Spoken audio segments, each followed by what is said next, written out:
My girlfriend said her heart belonged to another man. I told her okay, I understand. I walked away without looking back. But years later, she showed up at my door, crying over the life she chose without me. I stared at her across the small table, the candlelight flickering between us. The restaurant buzzed quietly, but her voice cut through everything when she finally said it. My heart belongs to someone else. For a second, I thought I'd misheard her. I blinked, leaned forward slightly. What? She didn't flinch. I said, my heart belongs to someone else. The words hung there, sharp and soft at the same time. My chest felt tight. You're joking, right? She shook her head slowly. I'm not. I tried to fight it, Ethan. I really did. But I can't keep pretending. Pretending? I echoed. Pretending that what we had was real? Her eyes dropped to the glass of wine she hadn't touched. It was real. You're a good man, Ethan. You've always been good to me. But somewhere along the line, I realized I wasn't in love with you anymore. The air in my lungs turned heavy. So, who is he? She hesitated. Daniel. I let out a short laugh, the kind that burns on its way out. Daniel Hayes? The guy from your office? Her silence was the answer I didn't want. I looked away, pressing my thumb against my palm just to feel something. How long? 2 months, she said softly. It wasn't supposed to happen. He was just a friend at first. Yeah, I muttered, that's how every story starts. She reached across the table, her hand trembling. Please don't be angry. I stared at her fingers, those same hands I used to hold when she was scared, when she laughed, when we promised forever. I didn't take her hand. Angry? No. I'm tired. She pulled her hand back slowly, eyes glistening. Ethan, I never meant to hurt you. You didn't mean to, I said, forcing a bitter smile. You just did it anyway. The waiter walked by, oblivious to the storm sitting at table 7. The smell of garlic and butter suddenly made me nauseous. Why here? I asked quietly. Why tonight?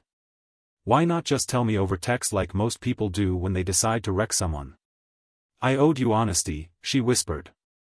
I leaned back. Honesty's supposed to come before betrayal, Sophia, not after. Her lip trembled. You don't understand. I felt trapped. You were perfect, and I wasn't. Don't do that, I said sharply. Don't turn this into some poetic self-blame thing. You made a choice. Her eyes filled with tears. I loved you, Ethan. I swear I did. Loved, I repeated. Past tense. She nodded, crying now, but I felt nothing. Not pity. Not hate. Just this cold stillness spreading inside me. So what now? I asked. You walk out of here and go to him? She nodded again, silent. And he knows about me? Yes. He knows. I laughed quietly, shaking my head. Of course he does. He gets to be the hero in your version of this story. Her face crumpled. Please don't say that. What do you want me to say? I asked, leaning forward. Do you want me to beg? To fight for you? Because I won't. I didn't come here for that, she said. I came to tell you the truth. You deserve someone who loves you the way you love them. I let her words sink in. They sounded noble, rehearsed, clean. But my heart heard only one thing: I chose someone else. The silence between us grew louder than any argument. Finally, I stood up. You know, I used to picture our future. House, kids, quiet mornings. It's funny, I never imagined this table. She looked up at me through her tears. I'm sorry. I know, I said. But sorry doesn't fix anything. I reached for my wallet, dropped a few bills on the table, and motioned to the waiter. Keep the change. As I turned to leave, she whispered behind me, Ethan, please don't hate me. I paused for just a second, my hand on the back of the chair. I don't hate you, Sophia. I just wish I didn't have to unlove you. Her sob broke the silence as I walked out. The cool night air hit my face like a slap. I breathed deeply, staring at the city lights that blurred through my eyes. My legs felt weak, but I kept walking. Her voice echoed in my head, "My heart belongs to someone else." I laughed once under my breath, though it sounded more like a choke. "Good for him," I muttered to myself. "He gets the heart. I get the ghost." A couple walked past me, laughing, holding hands. I shoved mine into my jacket pockets. My phone buzzed, Jake's name flashed across the screen, but I couldn't answer. Not yet. I just kept walking, one step after another, as if distance could drown the sound of her voice. The restaurant lights faded behind me. The city roared ahead. For the first time in a long time, I had nowhere to go, no one waiting for me, and nothing left to lose. I didn't cry. I didn't scream. I just kept moving, quiet, numb, and hollow. And in that silence, I made a promise to myself. I would never beg anyone to stay again. I didn't sleep that night. Her words kept replaying like a broken record, "My heart belongs to someone else." By morning, I'd made a decision. I packed clothes, books, toothbrush, the mug she gave me with "Best Boyfriend Ever" printed across it. I threw it into the trash. My apartment looked hollow. My phone buzzed. "Jake." I answered on the third ring. "Yeah. Dude, what the hell happened? You never called back last night." "She told me it's over," I said quietly. "She's in love with someone else." Jake swore under his breath. "You're kidding." "I wish I was." He sighed. "Man, that girl didn't deserve you." "Don't say that," I muttered, zipping up a bag. "She did what she felt." "You can't hate someone for falling out of love." "I can," he said. "And I do." "You gave her everything." I sat on the edge of my bed, staring at the blank wall. "Yeah, maybe that's the problem. I gave her too much." Jake's voice softened. "Where are you?" "Home. For now. You need to get out. Come stay with me for a few days." "No," I said. "I'm going to the cabin." He paused. "The one your dad built?" "Yeah. I need quiet." Jake exhaled. "Fine. But don't disappear, okay? Call me when you get there." "I will." I hung up before he could say more. The drive to the cabin felt endless. The highway stretched beneath gray skies, rain tapping the windshield like a nervous heartbeat. Every song on the radio reminded me of her, so I turned it off and drove in silence. When I reached the cabin, I stepped out and breathed in the cold air. The place hadn't changed, same wooden porch, same creaky steps, same peace that once felt comforting. Inside, dust covered the furniture. I dropped my bag near the old fireplace and sat down. My phone screen glowed with our pictures, her smile, her eyes, the moments I thought meant forever. I deleted them one by one. The last photo froze me, us at the lake, her head on my shoulder, my hand tangled in her hair. I stared at it too long before pressing delete. The screen went black. "Goodbye," I whispered. A knock came at the door, startling me. I opened it to find no one. Just the wind. For a second, I almost laughed. It sounded like her knocking, late at night, asking me to hold her because she'd had a bad dream. I sat by the window, watching the rain slide down the glass. Everything smelled like old wood and loss. The phone rang again, Jake, persistent as always. "You made it?" he asked. "Yeah. You sound like a ghost." "Maybe I am." "Ethan, don't do that self-pity thing." "It's not pity," I said quietly. "It's realization. I built my life around her. Every morning, every plan, every dream, they all had her face in them." He didn't reply at first. Then he said, "So build something new." Easier said than done. "Start small," Jake continued. "Clean the place. Cook. Sleep. Stop replaying everything in your head." "I can't stop," I said. "Every corner of this place reminds me of her. The couch where we watched movies. The porch where she told me she wanted kids. Even the stupid kitchen smells like her perfume. Then let it hurt, Jake said. But don't let it define you. I didn't answer. Listen, man, he said softer now. You're allowed to grieve. But one day you'll look back and realize she did you a favor. A favor? I almost laughed. Jake, she broke me. Yeah, he said. But maybe you needed to break to see who you really are. I stared at the rain for a long time. You sound like my mom. She's smart, Jake said. Call her. She's probably worried sick. I'll call her tomorrow. Promise? Yeah. Promise. Good. Now eat something. And don't text her. I won't. He hung up, leaving silence in his place. I walked to the mirror above the sink and looked at myself. My eyes were red, tired, hollow. I looked like a man who'd lost a war. I poured a glass of water and whispered, "You'll be fine, Ethan." The echo didn't sound convincing. Later that night, I lit the fireplace and sat close to the warmth. The flames crackled softly, filling the quiet.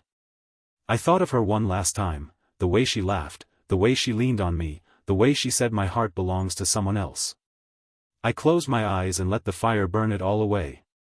When I finally crawled into bed, I didn't dream of her. I didn't dream at all. I stared at my phone again. Her face filled the screen, smiling beside him. My thumb hovered over the block button, but I didn't press it. Instead, I whispered, "Why do you still get to smile while I'm learning how to breathe again?"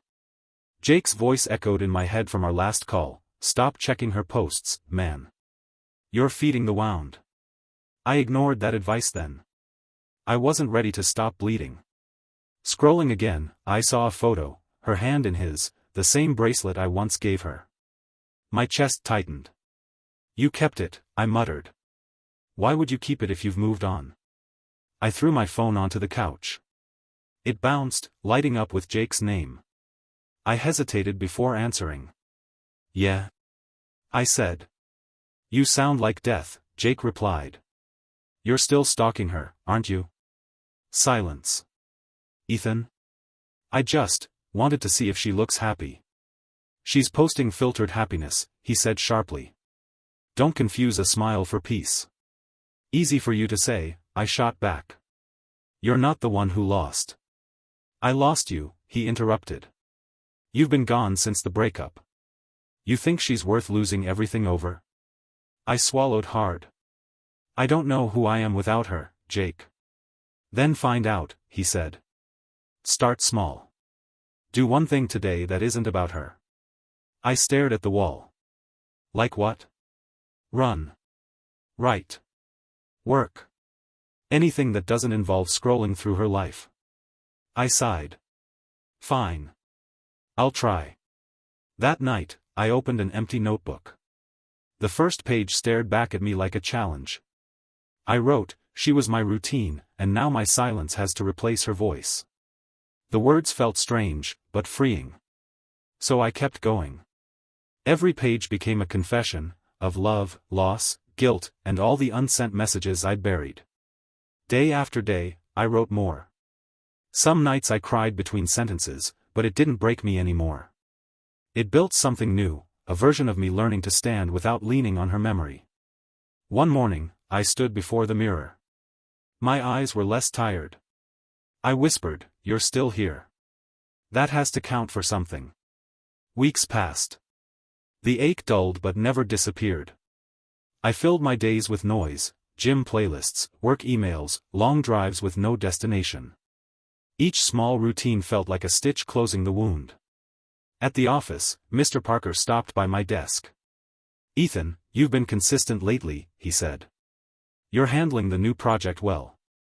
I blinked. "Thanks, sir. Just keeping busy." He smiled. "Good. Keep that focus. There's a new position opening soon, higher pay, more responsibility. I think you'd be a great fit." For the first time in months, hope flickered. "Really? Really? You've got potential, don't waste it chasing ghosts." His words hit harder than he knew. After he left, I whispered to myself, ghosts don't deserve my energy anymore. That evening, Jake called again. So, how's recovery? He asked. I'm not sure it's recovery, I said. More like rebuilding. He chuckled. Same thing. You're sounding more like yourself again. I started writing, I said. And I'm running now. Every morning. No way, he laughed. You? Running? Yeah, I said, smiling. Guess pain makes good fuel. See? Told you. You just needed a new outlet. I still think about her sometimes, I admitted. But it doesn't burn as bad anymore. That's because you stopped feeding the fire, he replied. Later, I found myself on her profile again. My finger hovered, then slowly hit unfollow. The screen dimmed, and I felt lighter. I whispered, goodbye, not out of hate, but because I finally deserve peace. Outside, the night was quiet. No storms, no tears. Just stillness. I sat by the window, journal on my lap, pen tapping against the page. When love turns into a lesson, I wrote, you can either stay bitter or get better. The words came naturally, no pain behind them this time, just truth. I thought of Jake's laughter, my mother's quiet prayers, Mr. Parker's belief in me, the people still here while I'd been lost chasing someone who left. I closed my journal and said softly, you were a chapter, not the ending. For once, I believed it. And as the night deepened, I realized healing doesn't always announce itself, sometimes, it just slips in quietly between one heartbeat and the next, whispering, you made it through another day. I smiled into the silence. Yeah, I whispered to no one, I did. A year changes everything. New job, new apartment, new rhythm. I'd learned to wake up without checking her profile, to drink coffee without her name circling in my head. When the wedding invitation came, I almost didn't go. But Jake insisted. Come on, man, he said. It's been a year. Time to show the world you're alive again. I'm alive, I said. Then prove it, he replied.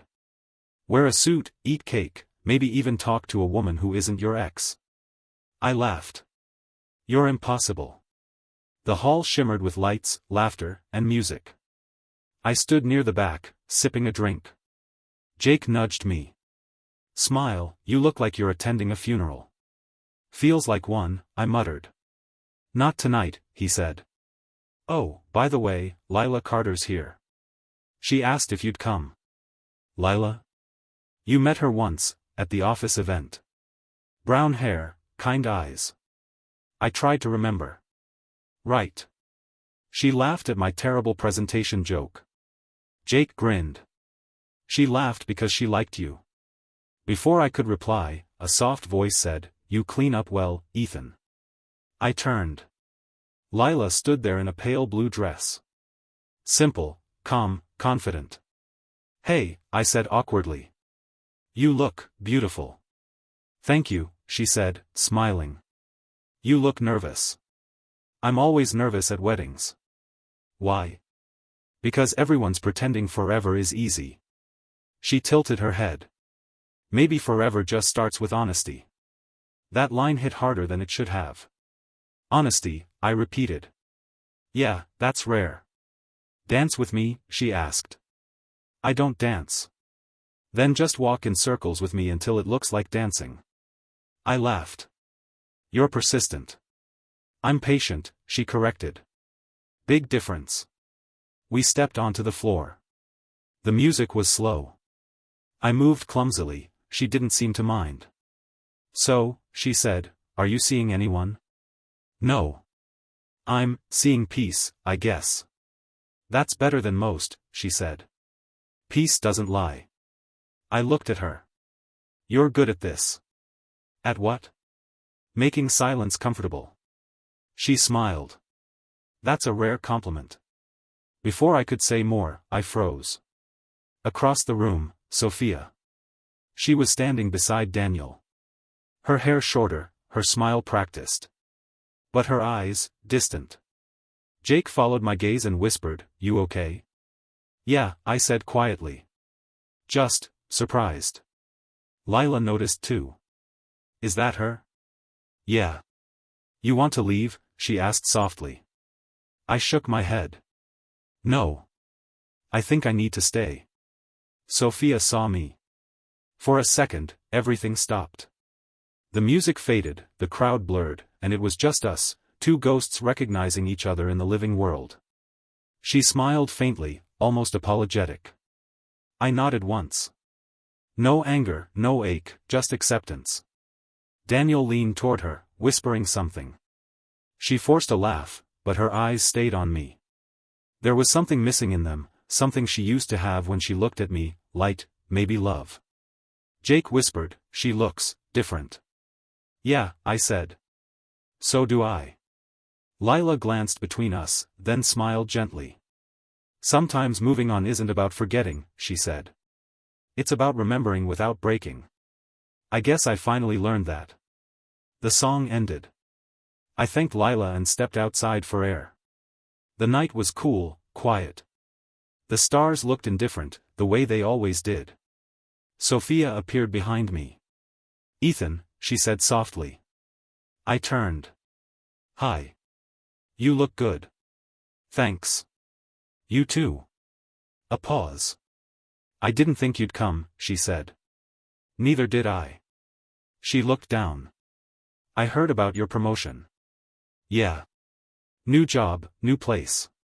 I'm happy for you, she said, but her voice wavered. Thanks, I replied. I really am doing okay. She smiled faintly. I can see that. Another silence. Then she whispered, you deserved better than how I ended things. I did, I said gently. But maybe we both needed to break to learn who we were. Her eyes glistened. You really moved on, didn't you? I breathed out slowly. I had to. She nodded once, then turned back inside. I watched her go, feeling, nothing sharp, nothing heavy. Just peace. Jake came out a minute later. You good? Yeah, I said. The world moved on without me, and that's okay. I finally caught up. He grinned. And Lila? I smiled. Maybe she's part of the new chapter. Jake laughed. Now that's the Ethan I missed. As we walked back inside, I whispered to myself, the past taught me pain. The present taught me peace. And for the first time, I believed it. It started with whispers. Jake called one evening, voice low like he was telling a secret he shouldn't. Ethan, you're not gonna believe this. What now? I asked, scrolling through emails, pretending to be disinterested. It's about Sophia. My stomach tightened, but I kept my tone steady. What about her? She and Daniel, they're done. I froze. Done? Apparently, he cheated. With someone from her office. I leaned back in my chair. Karma works fast. Jake sighed. You sound cold, man. Am I supposed to feel bad? Maybe not bad. But surprised, at least. I hesitated. I'm not. Still, he said, it's weird hearing that after how they started. Yeah, I muttered. Perfect couple, perfect pictures, perfect lies. He paused. You think she deserves it? That question hung heavy. No one deserves betrayal, I said slowly. But some lessons can't be avoided. That night, I couldn't focus. I stared at the ceiling, the silence buzzing louder than thought. My mind kept dragging me back, her laughter, her words, her leaving. I turned off my phone. Or tried to. Because right then, it buzzed again. Sophia Miller, can we talk? My pulse quickened instantly. I sat up, staring at her name like it had power over me again. My first instinct was to reply. My second was to burn the phone. Instead, I just stared. Jake's voice echoed in my head, you sound cold, man. Was I? Or was I finally free? Minutes passed. Then an hour. Her message stayed there, 3 words that opened every old wound. Can we talk? Talk about what? How it feels to lose the person you betrayed someone for. How the fairy tale cracked when the spotlight dimmed. I set the phone down and whispered to myself, no, we can't. But still, my thoughts argued. She's hurting, Ethan. You know what that pain feels like. Yeah, and she didn't care when it was you. I rubbed my face. God, why now? The next day, at work, I couldn't focus. Mr. Parker noticed. You seem distracted, Cole, he said, leaning against my desk. Just a long night, I replied. He smiled slightly. Long nights build strong men. But don't let ghosts live rent-free in your head. I forced a laugh. You sound like a therapist. Experience, he said. We've all had someone who tried to break us. Don't let them do it twice. His words hit deeper than I expected.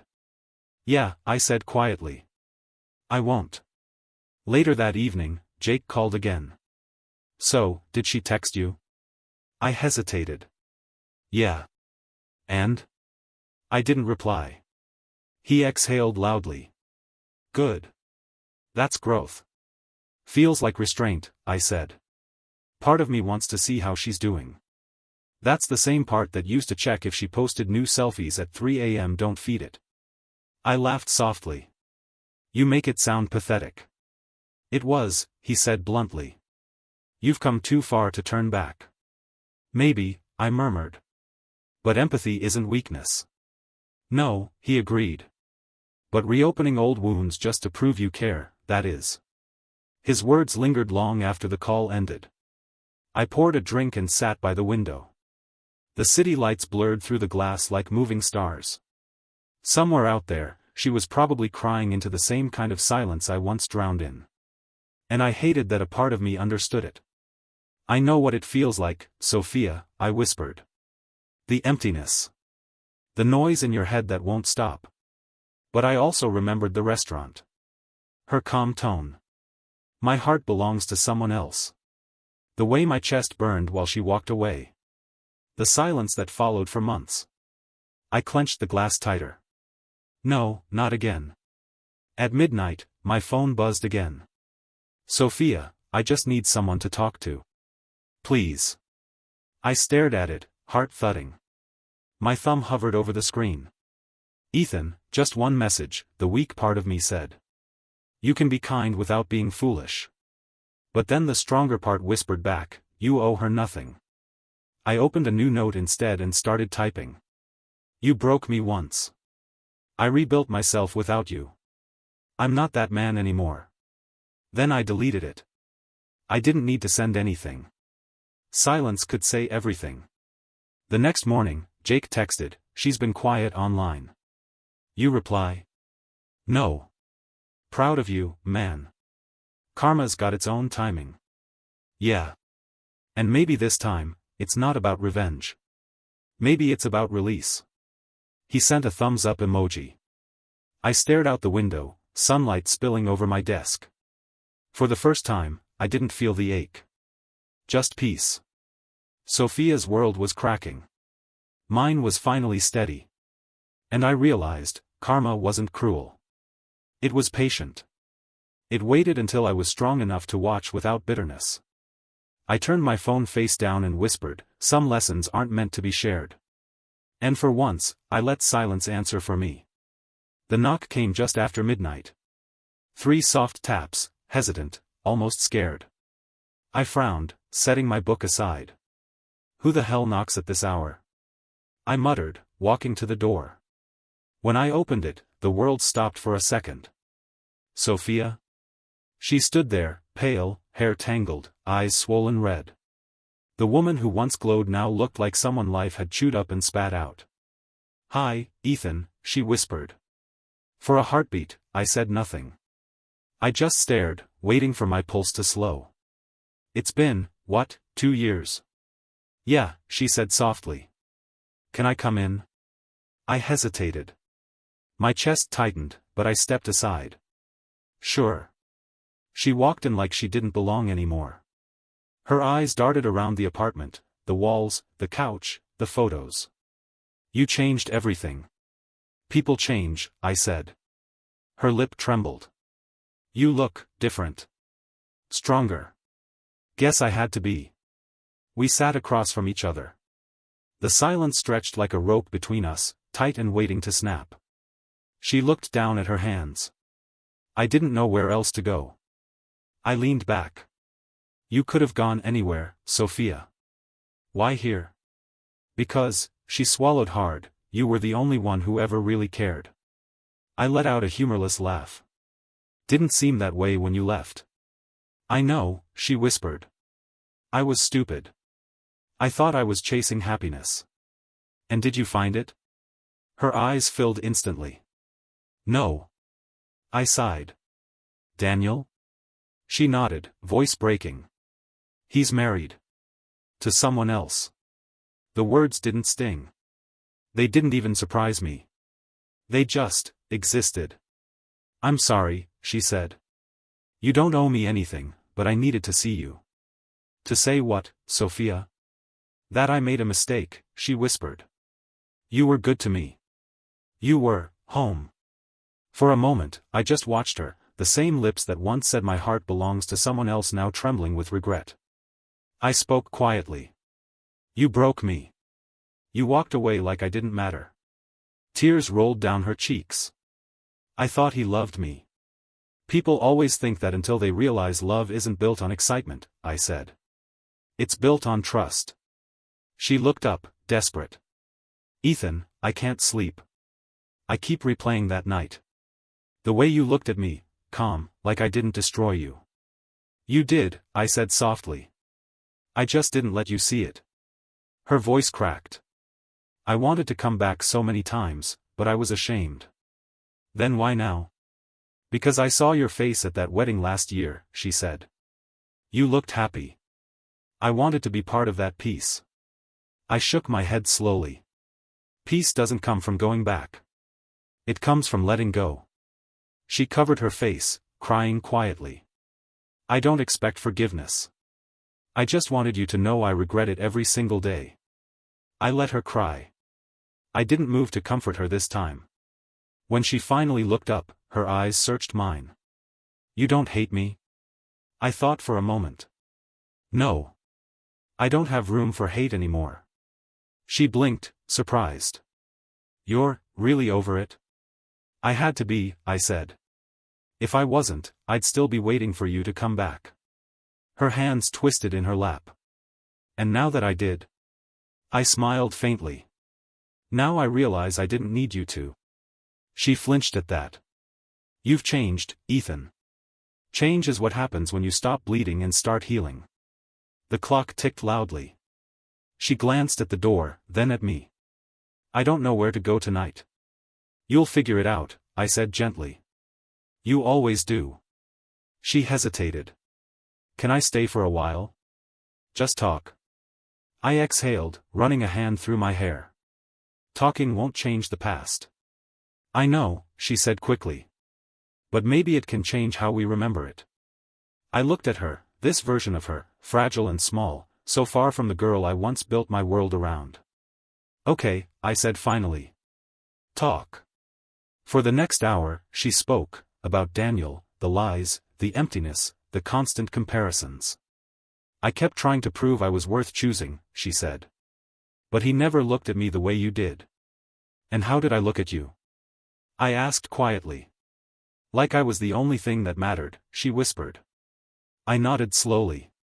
That was my mistake. Her face crumpled. Don't say that. It's true, I said. You should never make one person your entire world. Because when they leave, the world ends. Sophia wiped her eyes. I wish I'd understood that sooner. Me too, I said. When she finally stood to leave, she lingered at the door. Ethan, thank you. For letting me say it. I nodded.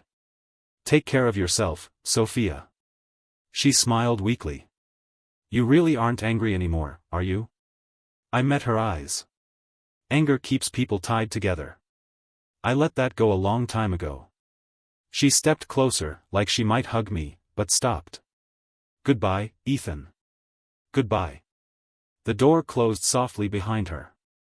I stood there for a moment, breathing. No shaking hands. No heartbreak. Just quiet. I looked around my apartment, the same space she'd walked through like a stranger, and whispered to myself, that chapter's finally over. And for the first time, I truly meant it. When I opened the door, she stood there again, the woman who once broke me and the ghost I thought I'd buried for good. The air between us felt like glass, thin and trembling. "Can I come in?" she asked softly, eyes red-rimmed, voice smaller than I remembered. I stepped aside. "Yeah." She walked in slowly, her fingers brushing the edge of the doorway like she needed something to hold on to. I poured 2 glasses of water, though I knew she wouldn't drink hers.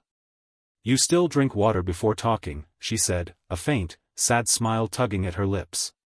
"Old habits," I murmured, sitting across from her. "You said you wanted to talk." She nodded, staring at her hands. "I don't even know where to start." "Start anywhere," I said. "You've been rehearsing this for years, I assume." Her eyes lifted to mine. "I deserve that." Silence stretched. The ticking clock filled the space between her regret and my restraint. "I was stupid, Ethan," she began. "Daniel wasn't who I thought he was. He made me feel special at first, like I mattered. But he was cold underneath it all. And when he left, when he married someone else, I realized what I'd thrown away." "You didn't just throw me away," I said quietly. "You burned everything we built." She winced. "I know. I was selfish. You gave me stability, love, everything Daniel couldn't. I thought I wanted excitement, but it was just chaos." "People mistake chaos for passion," I said. "You're not the first." Her lips trembled. "I told myself you'd moved on, but part of me hoped you hadn't. That maybe you still thought of me."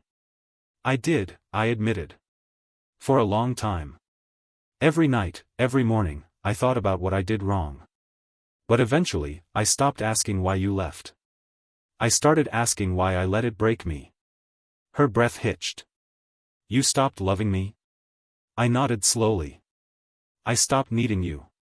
"That's not the same thing." She swallowed hard. "Ethan, I never stopped loving you.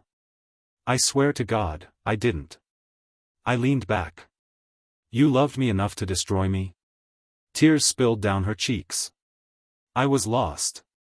I thought love was supposed to hurt, to be dramatic, intense, like the movies. "Love isn't supposed to destroy you, Sophia," I said, voice low. "It's supposed to steady you." She covered her face with her hands. "I ruined the only good thing I ever had." For a while, neither of us spoke. The faint hum of the refrigerator filled the silence like background noise to something already dead. "I heard you've been doing well," she said eventually, looking around my apartment. "New job, new life. You even look happier." "I am," I said honestly. "Happiness doesn't always come from someone else." She nodded, tears dripping onto her lap. "I wanted to be part of that version of you. The one who found peace. You were the reason I had to find it," I said gently. "But that doesn't mean you get to share it now."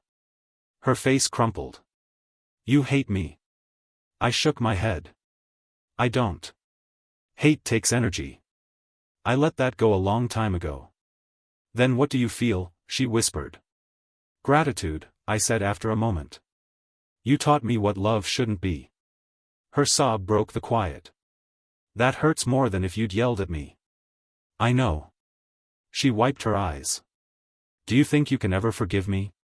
"I already have," I said. "But forgiveness doesn't mean coming back." She looked away, shoulders shaking. "I thought maybe we could start over. As friends. As anything. Some stories don't need a sequel," I said softly. "They just need an ending." Her lips parted, as if she wanted to argue, but all that came out was a choked laugh. "You always knew how to end things gently." "I had to learn," I said. "After you, gentleness became survival." Her gaze met mine again, desperate, searching. "So this is it?" "This is peace," I replied. She stood up, moving toward the door. Her hand lingered on the knob, trembling. "I wish I'd realized what I had when I still had it. I wish you had too." She turned back once more, tears glistening under the dim light. "You were the safest place I ever ruined. The words landed like a whisper and a wound. I didn't respond. There was nothing left to say that wouldn't reopen what had finally healed. She stepped out, closing the door behind her with the softest click, quieter than goodbye, heavier than silence. For a long time, I stood there, listening to the echo of her footsteps fade down the hallway. Then I exhaled, slow, steady, unbroken. The ache remained, but it wasn't painful. It was human. I poured out the untouched glass of water, set mine down, and looked out the window. The city lights blinked like quiet reminders that life, somehow, keeps going. I whispered into the empty room, "Goodbye, Sophia." The words didn't sting. They floated, light, final, free.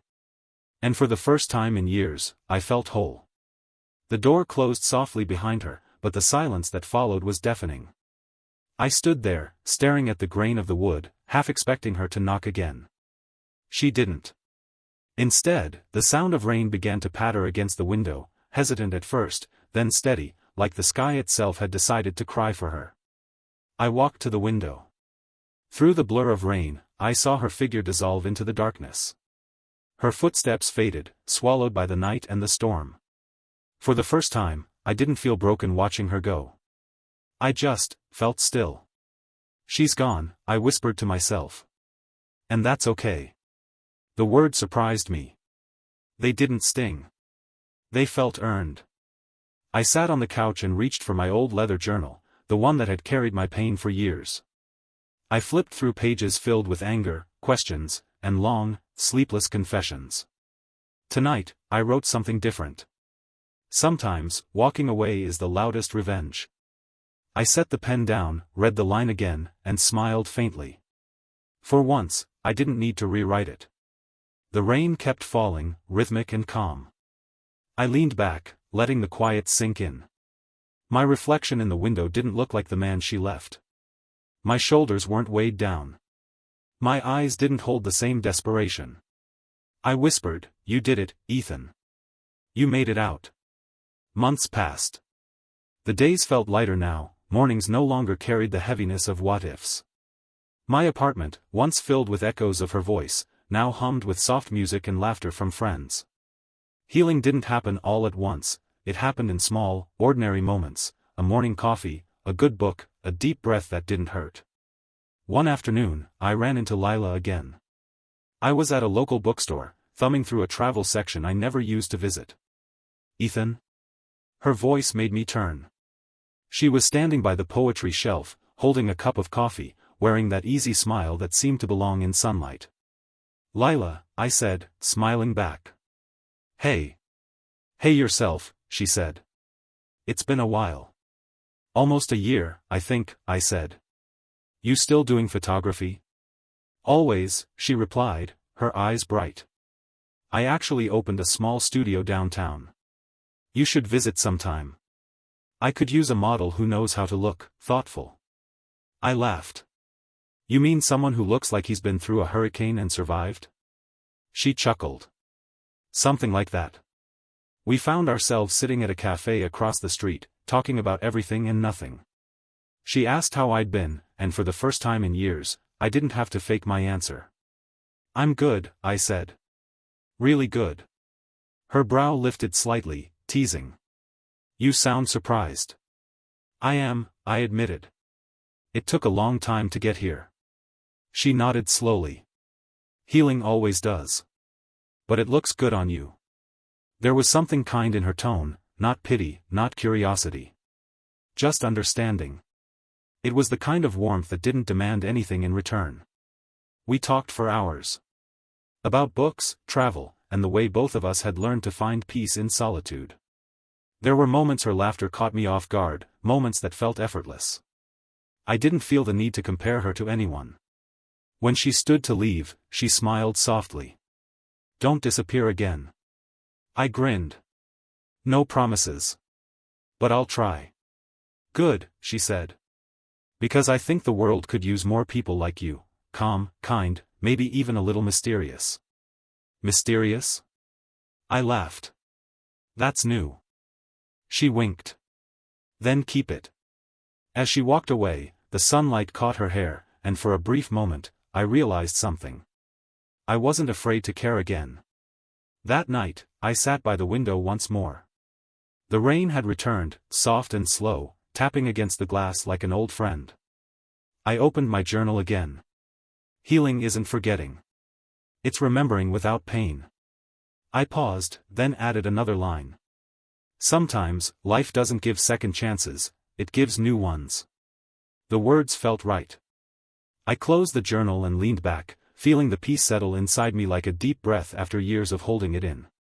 The phone buzzed. A message from Lila.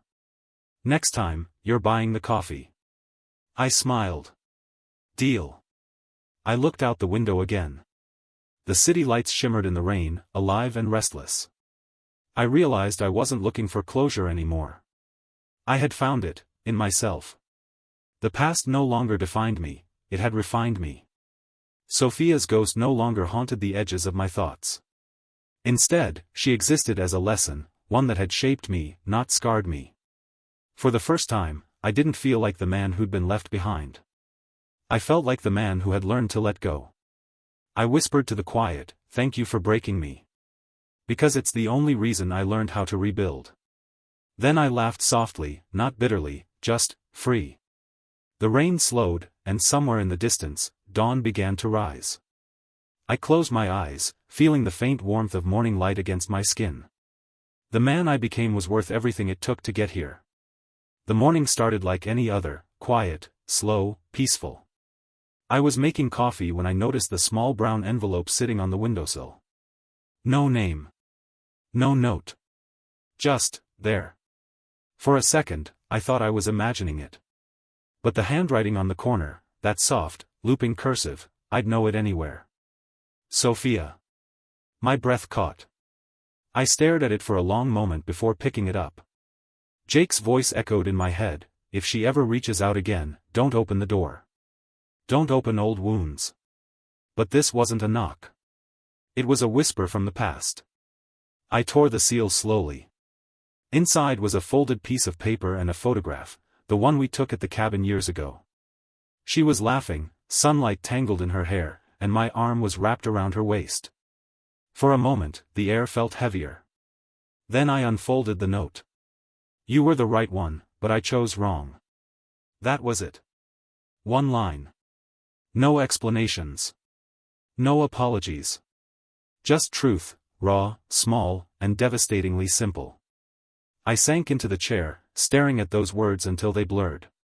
A knock came at the door. "Ethan? You home?" Lila's voice, light, steady. "Yeah, come in," I said. She stepped inside, carrying 2 cups of coffee. "You weren't answering your phone. Thought I'd bring backup caffeine." "Thanks," I murmured, sliding the letter aside. Her eyes caught it instantly. "Is that from her?" I nodded. Apparently, she had one more thing to say. Lila hesitated. "Do you want to talk about it?" I thought for a moment. "Not really. There's nothing left to say, I think." She walked closer, looking at the photo. "You look happy there." I was, I admitted. But happiness doesn't mean forever. Sometimes it's just a season. She smiled faintly. "You're good with words, you know that." "Too many nights talking to myself," I said, half laughing. Lila reached for the letter, then paused. "Can I?" "Go ahead." She read it quietly, her expression unreadable. When she finished, she folded it neatly again and set it down. "That's not closure," she said softly. "That's confession." "Yeah," I replied. And I already forgave her long before this showed up. We sat in silence for a moment, listening to the hum of the city outside. Then I stood, walked to the fireplace, and held the letter over the flame. Lila watched quietly. "You sure?" I nodded. "It's not her story anymore. It's mine." The paper caught fire quickly, curling in on itself, turning her words into ash. The photograph followed. For a heartbeat, I saw her smile vanish into smoke, then it was gone. Lila whispered, "Feels strange, doesn't it?" "Yeah," I said, watching the last ember fade. "Strange, but clean." She smiled, a kind one. Come on. Sunrise is starting. Let's not miss it. We stepped outside. The air was crisp, the sky painted in pink and gold. The rain from last night had left the streets glistening, like the world had been rinsed new. Lila looked at me. So, what now? I took a deep breath. Now? I live. Just like that? Just like that. We walked in silence for a few minutes, the sun warming our faces. A street musician was playing a soft tune nearby, gentle, hopeful. Lila nudged me. You okay? I smiled. Yeah. For the first time. I think I really am. She grinned. Good. Because I kind of like this version of you. Me too, I said. As the sun climbed higher, I turned one last time toward the horizon, not searching, not longing. Just, grateful. The past had burned away quietly, and in its ashes, I found something I never thought I'd feel again, peace. And as the light touched my face, I whispered, almost to myself, goodbye, Sophia. The wind carried the words away, soft and final. Then I smiled. Because this time, I didn't look back.